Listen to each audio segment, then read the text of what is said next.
What's up, everybody? This is Karak with ACG, and welcome to, I don't know if I'll call this a PSA, I'm not quite sure, but I want to cover some stuff about HDR. I'm going to cover enough so that you could start looking at HDR TVs and maybe getting an idea of the technologies there. One of the things I want to say is this, sometimes you get, whether it be YouTubers or websites, saying, man, you should go out and get HDR. There's a couple games that are HDR. You should go out and get them. Well, guess what? These are also the people that were like, yeah, man, No Man's Sky has this and that in it, and this game is perfect, and Recore is going to be awesome. When it comes down to it, previews and tech, there's almost this weird mind sync where it's like, we want you to do the same thing we're doing, so we're going to try to say it's the best thing ever and that you should jump into it. I'm going to be brutally honest here in this entire video, as I normally am. HDR is not ready media-wise for you to go and make that jump. If you're making a jump from 4K TV, and you also want to do HDR, but you're really wanting to go 4K now, well, then that's a different situation. But if you're thinking HDR only, even though it'll be 4K no matter what, but if your big chance and change is for HDR, I would say to just ease back a second, because some of the technologies I'm going to talk about today are not ready, or at least are not perfect. So let's just jump into it and describe a couple of the things here. It won't be super technical, but there will be some specifics here and there. I'm just going to give you a couple bits of data. First, when it comes down to it, setting up your room, I got to make sure everybody understands it. This is where the PSA announcement sort of comes in and becomes a big deal to me. Consumers absolutely need to be aware of one thing, and it is a complete hazard that I can see a lot of people are going to jump into. We're going to get a lot of complaints when people jump into some of these games and can't figure out why their TVs don't look good or aren't getting 4K or aren't getting HDR. You cannot grab your PS4 Pro, your PS4 when it's updated to do HDR, or your Xbox One S, plug them into your old receiver, and then plug them into the TV from that receiver, or a sound bar, without upgrading or purchasing new equipment and new cables. Why is that? Because the same thing that's happened to the PS4 would need to happen to your friggin' receiver. You can't just magically make it be able to handle the bandwidth of a 4K signal. It's not the way it works. It can't handle the wider color gamut of HDR. So you have to either purchase a new one, like I did. I had to purchase a new one here recently, or you hope that your receiver is going to get an update like the PS4 did. And I think that that's very, very rare. Is it possible? Yes, but it is very, very rare. And I don't think Denon and all these other companies are out there going, you know what, we want to make sure no one buys anything new. Let's just update our old shit. See, you're jumping into a new technology, and I'm always surprised by people who want to jump into the newest thing cheapest. It makes absolutely no sense, and I'm going to try to cover why here. When you want to jump into something amazing and new as quickly as possible, when you do so, you do not want to shortchange your display or your cables or your receiver, anything connecting them, because you're jumping into that new technology and you want to see it as naturally as possible. So you want 4K, everything between you and your display device. So it's vital that people understand that. Now, when it comes down to it, you can always ask me questions in the YouTube channel. I'll try to answer it as we move forward, but I can't say I'll answer every single question. So let's just dig in. When it comes to TVs, what are some of the things that you need to know, and how do we move forward to sort of prime you for when HDR becomes cheap enough for you to purchase, or you want to purchase it now and you want to sort of know what to watch out for? What is HDR? HDR is, of course, high dynamic range lighting. There's two ways to describe it. One is this: the difference between the brightest bright and the darkest dark on a TV. Let's say it's 10. One is jet black, 10 is the brightest white. That's a normal standard range for your brightness on a TV. What happens with HDR is it adds points between those. So instead of 1, 2, 3, 4, it goes 1, 1.1, 1.2, 1.3, 1.4, and it goes up. And so you have more points between the two, and you can get a depth, and you can actually add in information to the TV that is always been there technically on a lot of the source material, not all of it, but has been there and doesn't require extra power or not much extra power from any of your processing chips to do. So that's HDR in a nutshell. It gives you that wider look. Additionally, one other way to describe it is this: when you take information and you pump it out to your display sees the brightness of every pixel, and it has to identify within a 1 to 10 spectrum where it puts it. Is it super dark, or is it super bright? Well, what happens is they start to clip when you have too much data. So let's say you have a very, very dark but not black pixel that needs to be drawn, the cape of Batman in a dark area, but it's not black, it's gray, and there should be a little light there. Well, some TVs will clip it down to black and just say, no, that's just jet black, and that'll be the darkest dark. So you get a thing where you get black where it really shouldn't be. You should still be able to see definition there, but on many TVs you see nothing. HDR is meant to basically fix that. And this is an amazing technology for that reason, because technically, other than chips, it doesn't really require much more power to do, and it's just more information onto the pixels that you already have. Very, very cool. There's two types of HDR. Let's move forward. HDR10 and Dolby Vision. What's the difference? HDR10 is open source, which means it does not require hardware, nor does it require licenses, which means almost every TV that I know of has HDR10 support of some kind. There are probably some that don't and just have Dolby Vision. Why is that? Well, Dolby Vision is an actual chip. That's one of the problems with Dolby Vision. It is a little bit more accurate, a little bit better in some ways than HDR10, even though HDR10 can be updated at any time. The problem, or the cool thing about Dolby Vision is that it is a little bit more accurate. However, it also has a chip inside the TV, something that you really technically don't want. Additionally, we're starting to see everybody handling HDR10. Netflix does HDR10, all of these channels do it. HDR10 is most likely going to be the winner out of this situation, because in the end, we're starting to see where if a Dolby Vision TV has Dolby Vision in it, then it will also do HDR10. And if an HDR10 TV is just HDR10, they'll never be able to add Dolby Vision. So those are the two types. Again, Dolby Vision being slightly better, but almost no one can tell the real picture difference unless you told them and they were watching them side by side. And even then it's difficult for many people, especially with the current technology that these HDR systems are actually using right now. So the next thing to talk about is, of course, your panel itself. There's two types of panels, and this is very, very important. One of the most important things. All of these actually are, but this is very important.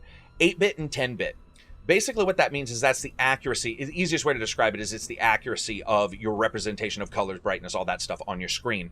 You do not want an 8-bit HDR TV. You want a 10-bit panel. So if you have a chance and you're in there, you can ask the person who's trying to sell you TVs, say, I need to see the manual, or do you know if this is a 10-bit TV? If they say it's 10-bit, say, great, I still need to see the manual. If they say it's 8-bit, you can probably pass, but you could also ask to see the manual and check. It is vital that you understand the difference. You do not want to jump into HDR with a less accurate technology. It makes no sense. And the difference isn't 8 to 10, so it must be 2, right? No, it's bits, so it is a ton of data that is really changing up. Now, an 8-bit TV can still do HDR and look good, but it's more of a compatibility style mode than a true 10-bit panel. Trust me, just go with 10-bit. You don't want to jump into this new technology and end up getting something weaker for no reason or to save a couple bucks, because in the end, you can always tell that you saved a couple bucks on your picture. So the next bit is Edgelet versus full array. This is how the TV basically brightens or darkens the pixels.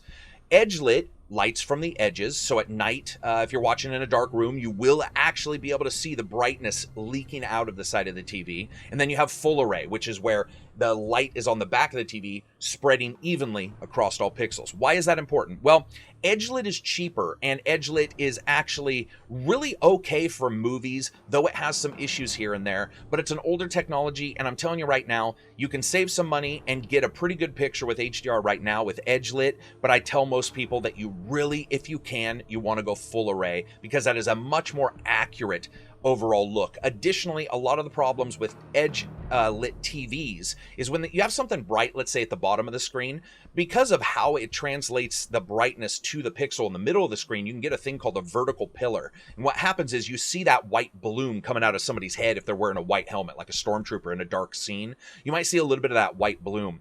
It doesn't look the best. Additionally, it has problems with some of the later options I'm going to talk about, like local dimming, because it can't really dim around things because it can't stop the light. There's some weirdness on how it really works. So Edgelet is probably something that, unless you absolutely have to get an HDR TV now and you want to get it at the cheapest and super low input lag, I really would tell you to watch out for Edgelet TVs. And then, of course, that'll bring us to local dimming, which I just discussed. Local dimming is very cool. Basically what happens is, let's say you're playing Pong, you get your 4K TV, you hooked it up with your 4K wires into your 4K receiver, everything's awesome, and you decided, I want to play the oldest game ever, I'm playing Pong. Well, Pong has a big white ball. Sort of like me. You got a big white ball in the center of your screen. What happens with local dimming is they can dim the pixels around that and bring out a little bit more depth. It's very cool, it's very noticeable, and some TVs do fairly poor with it. And you want to make sure that that is not an actual issue. You want to make sure you have really good local dimming. Some TVs don't even have it. Local dimming, very important for HDR, because if you don't have it, you're actually quite literally, once again, impacting the picture itself. And then next, of course, we have input lag. I talked about this before. This is very, very important. Input lag is tremendous for most TVs when you add HDR content into it. Why is that? Because HDR signal processing on a TV takes frames per second. It actually eats up a bit as it does it before it displays it. You have a latency.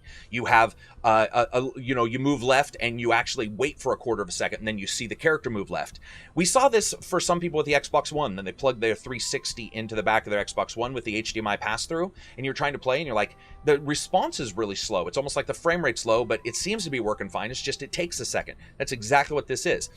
So some TVs have very good input latency normally, but then if you look in their manuals, they'll say HDR, and then it goes horribly wrong from there. 180 milliseconds sometimes. That is insane. It's especially insane because you got to understand that everything in your setup between your console or computer or whatever and the display adds additional lag of some kind. It adds additional input lag of some kind because it's passing through the electronics, if it's doing any processing at all. So you want a TV that has very good HDR on input latency, okay? And you can check that. For the most part, you can go to RTings and you can check that. In fact, some of the TVs with Edgelet have very good input ratings when it comes to HDR. So a lot of people are taking that jump, even though in the end they're sacrificing their picture for their input lag. I personally think it's more important to wait a little bit so that you can have both. That is very good. So again, watch out for that. Input lag, vitally important if you're planning on playing an HDR game, because I'm going to tell you right now, we got Forza, we've got I think it's The Last of Us is going to have an HDR update on the original PS4. We've got Forza 3, which I think will be HDR. It's going to be a disaster because people are going to be playing this, whether they have their systems not even hooked up correctly and are still running 1080p and don't realize that it's being upscaled on their TV and not actually outputting correctly, or they're playing the game and they can't figure out why they're having pillars coming out of the top of the characters' heads, or all of these different things. It's really a situation where you want to watch out, because I have a bad feeling about this, especially input lag, because I think a lot of people don't understand how terribly, terribly bad some of these TVs can be. Some Visios are crazy. It's like 170. They have a great picture, and then you turn HDR on, you start playing a video game, and you have 170 milliseconds of lag just in the TV. That doesn't include your console. It doesn't include your receiver. So when it comes down to it, the last thing I want to talk about is upscaling. Why is this important? Well, because upscaling handles your not 4K picture and gets it to 4K. Now, there's various types of upscaling. In the console, for the Xbox One S, the PS4 Pro, they upscale to 4K in the actual console.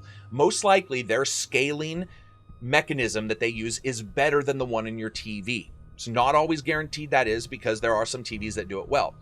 So you got to make sure you understand what's going on. If your receiver also does upscaling, and your PS4 or your Xbox One S does upscaling, and your TV does upscaling, then you can turn it off somewhere. Whether you turn it off in your receiver, or whether you turn it off in the TV, or whether you turn it off in the PS4 and you just have your TV do it, or just have your receiver do it. You got to make sure you understand what you're doing, because you don't want to process it for no reason. You don't want to have any extra lag, even if it's just checking to make sure that it's a natural signal. It's best to make sure that you just have one of those doing that scaling, so you don't have any weirdness at all. It's not that it'll for sure happen. It's just something that you guys should be aware of. So when it comes down to it, I think, in all honesty, I can say this. I really do believe that the things you should watch out for, there's two of them.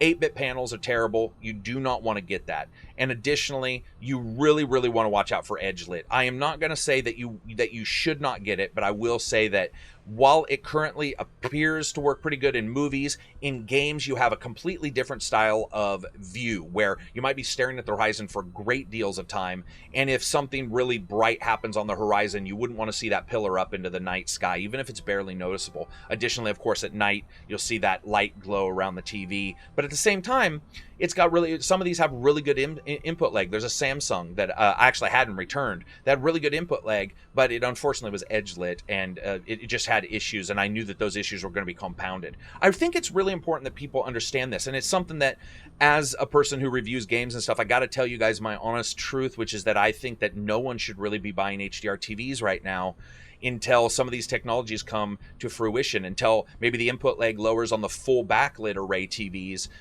to the point to where you feel comfortable playing those, and to where input lag just lowers in general to where maybe monitors are right now, because monitors are very low. So anyway, that's it for me. I hope that gave you enough detailed data. I'm sure some of it was confusing, and I apologize for that. But I'm going to be brutally honest. When it's confusing like that for a reason, there's some complex things going on here, and you need to understand that because of the amazing picture that's going on, there's a bit of complexity that's added, and you need to understand that complexity. Don't get frustrated by it, but understand it, because understanding that and having knowledge of it is where that frustration goes away, because you can make those choices. And I think that that's vital, and that's why I'm trying to give it to you. So anyway, that's it for me. If you like the video, give it a thumbs up. If you dislike the video, give it a thumbs down. Peace out. Enjoy the rest of your week. Oh, follow me on Twitter.